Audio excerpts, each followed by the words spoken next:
Yan, good afternoon mga idol. Good afternoon.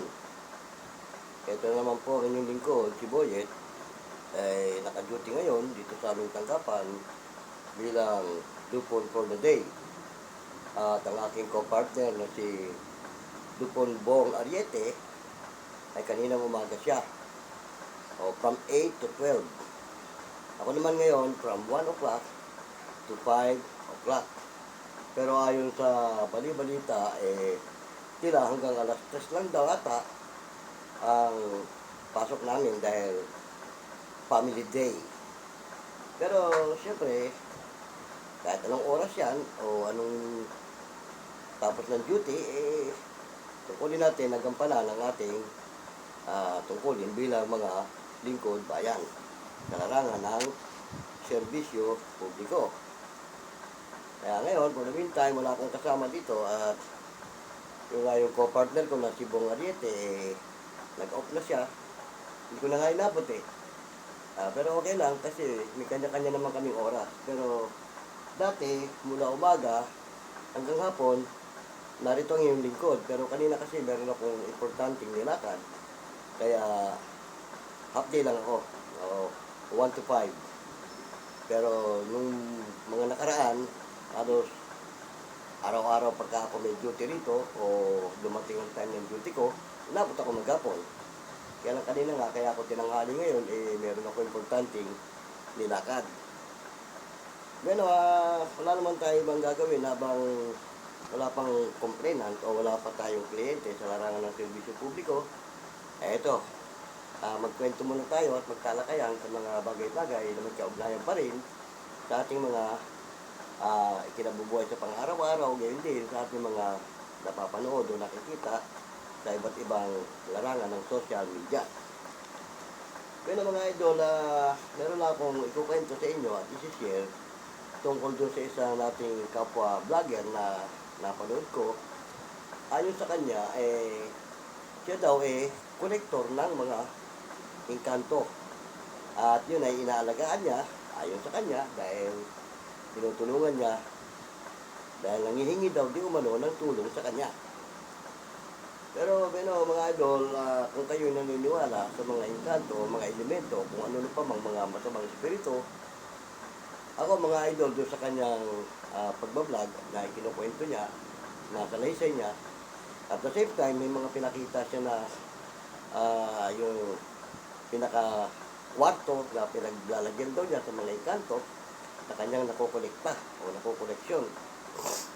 Alam niyo ba mga idol, sa totoo lang, ang mga engkanto hindi mo pwedeng kolektahin at hindi mo siya pwedeng ilagay sa kung saan mo gustong ilagay.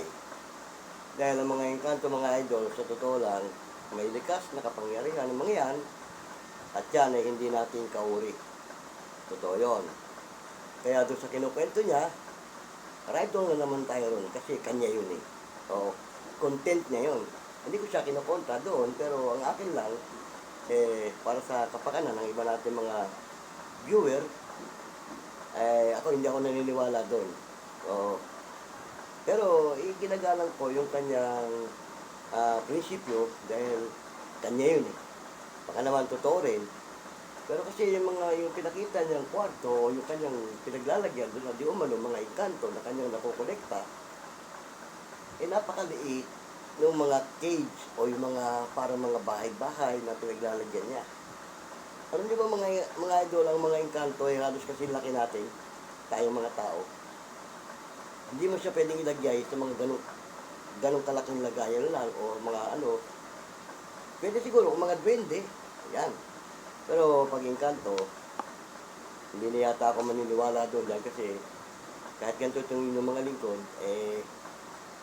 sinasabi ko nga, hindi ako ghost hunter, hindi ako ghost explorer, hindi rin ako paranormal, pero may karanasan tayo sa larangan ng ganyang mga elemento at mga masamang espiritu dahil nabanggit ko na sa mga una kong video, matagal ako nakasama nung bayaw kong paranormal na manggagamot.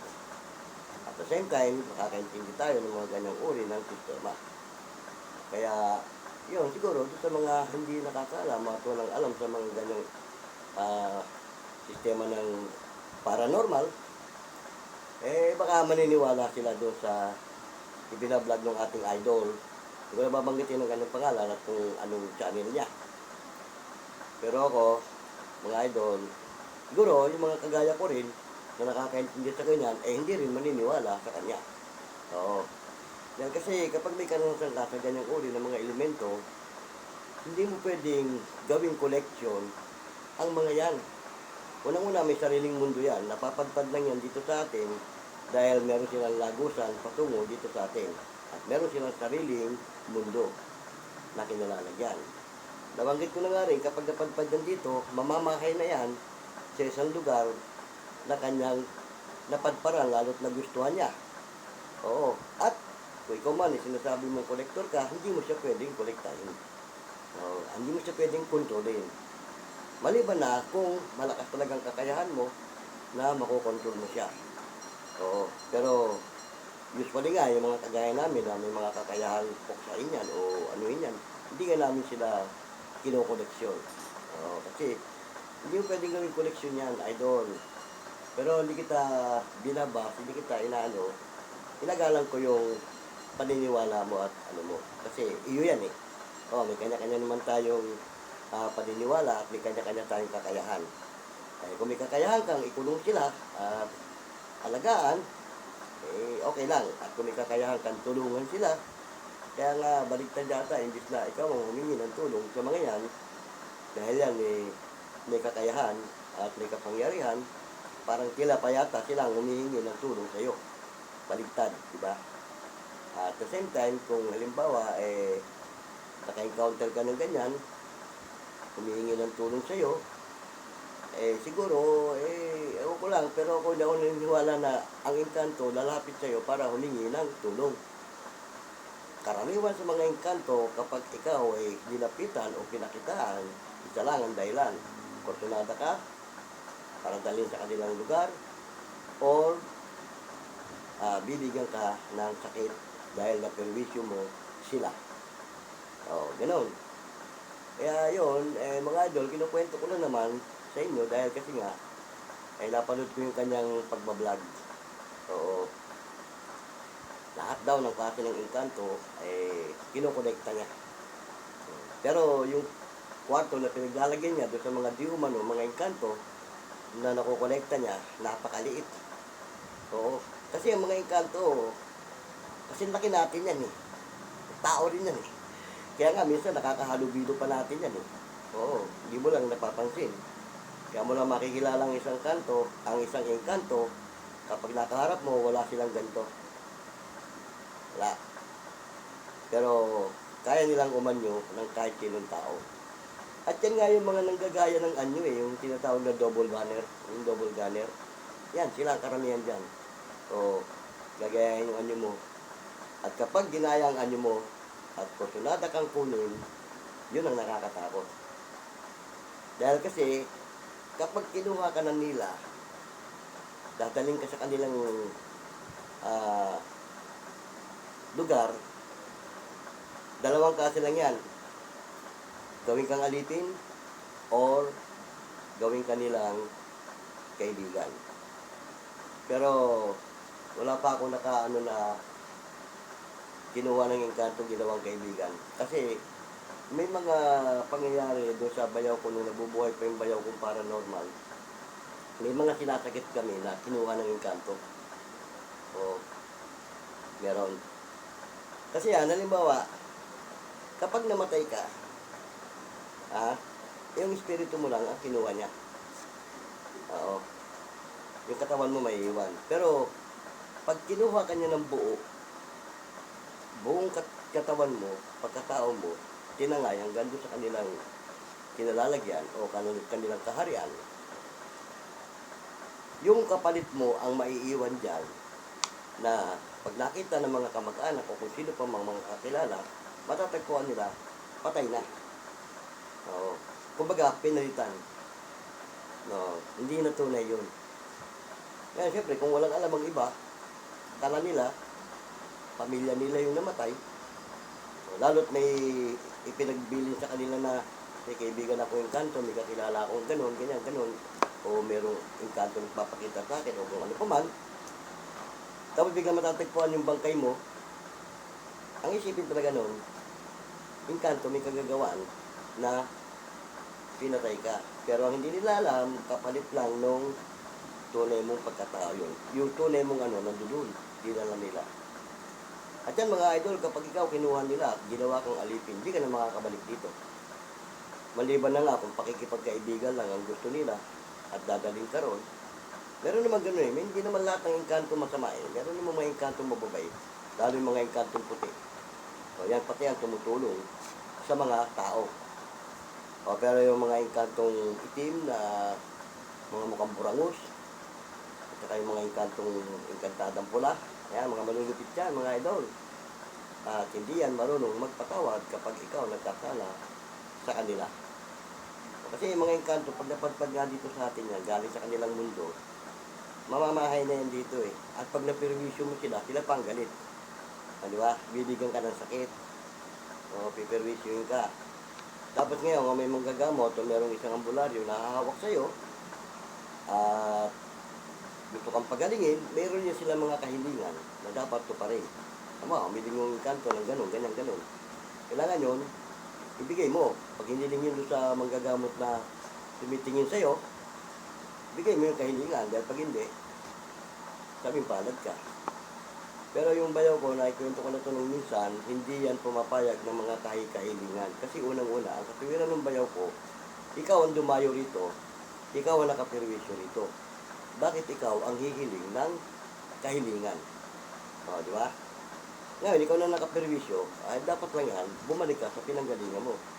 Kaya nga yung bayaw ko nung nabubuhay pa yun, pagka nakaharap niya yung mga ganyang elemento, dalawa lang ang sinasabi niya. Lalayas ka rito, babalik ka sa inyo, o pupuksahin kita. Ganun. Oo, yan ang mga tunay talaga na may mga kakayahan. Kasi nga, hindi mo naman pwedeng gawing kolektor yan eh.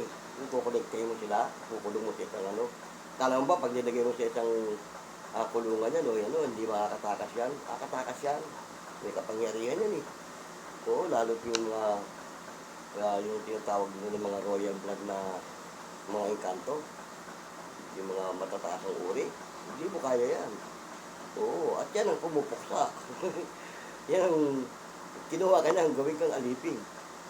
Oo. Kaya yan, sabi ko na nga, kahit sa mga idol nating Ghost Explorer, Ghost Hunter, sa labas ng inyong pinag-i-exploran, gusali, haunted yung lugar na yan, o haunted house. Tapos may compound siya, may bakod. Sa loob ng bakuran na yan, kapag yan may mga puno dyan, ang unang yung ma-encounter dyan, yan na nga, mga elemento. Nandyan yan sa labas ng gusali o ng bahay. Pagdating sa loob ng bahay o ng gusali, ang mga ma-encounter nyo dyan, yan mga masamang espiritu. Mga nilalang na nilika ng masamang espiritu. Yung mga imahe ng mga namatay sa bahay na yan o sa building na yan, yun ang mga ma-encounter nyo dyan. Pero yung mga elemento na nasa labas, kumahalo din yan, kumapasok din yan doon sa loob.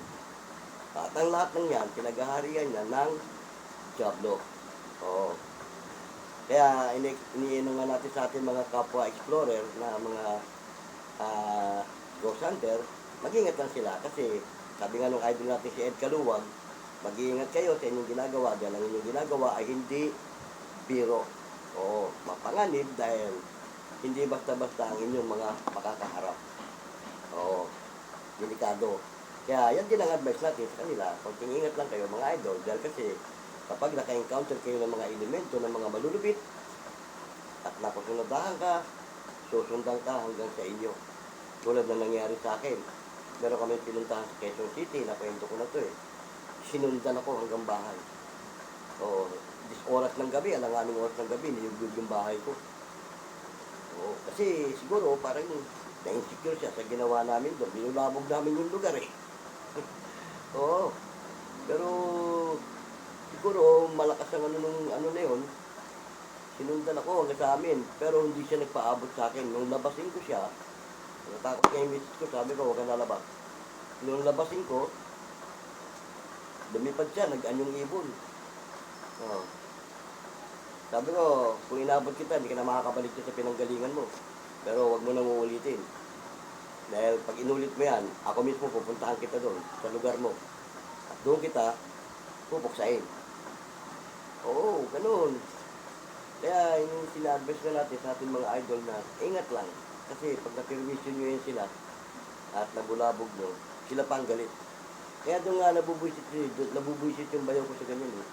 Ikaw na lang nakaka-permission, ikaw pa hihingi ng kahilingan. Ikaw pa nga ng kahilingan para patawarin yung tao. Pinermission mo na eh. Diba? Eh, kaya nga, ako, pag kami pinupuntahan akong bahay ng kaibigan ko, at naikwento sa akin gano'n, nandito, may nagpaparamdam, gano'n.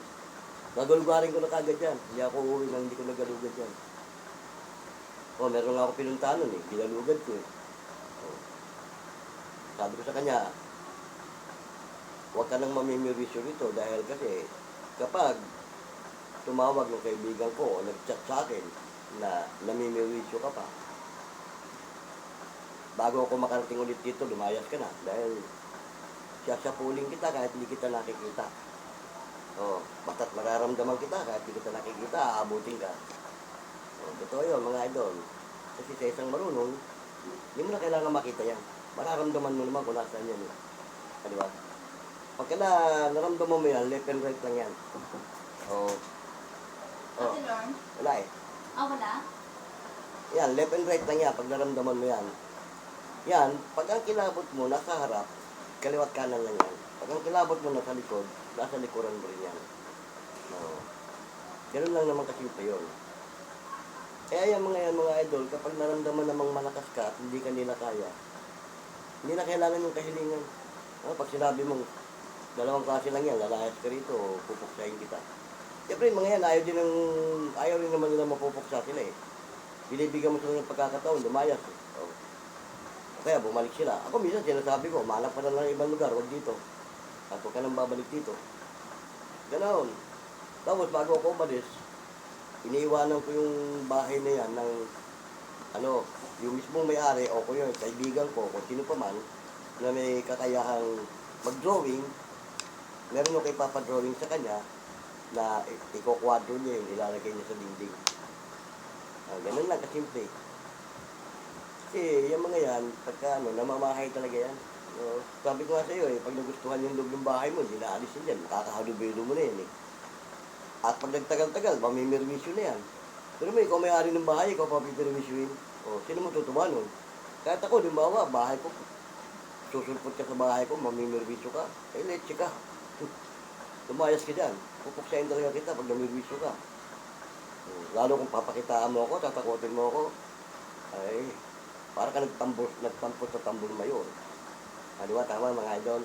Yan, naikukwento ko lang naman sa inyo kasi nga, yung napanood natin, nakapwa natin content creator, yun nga, pinasalaysay niya, pinapakita nga niya na may mga alaga siya, mga Morning, buddy.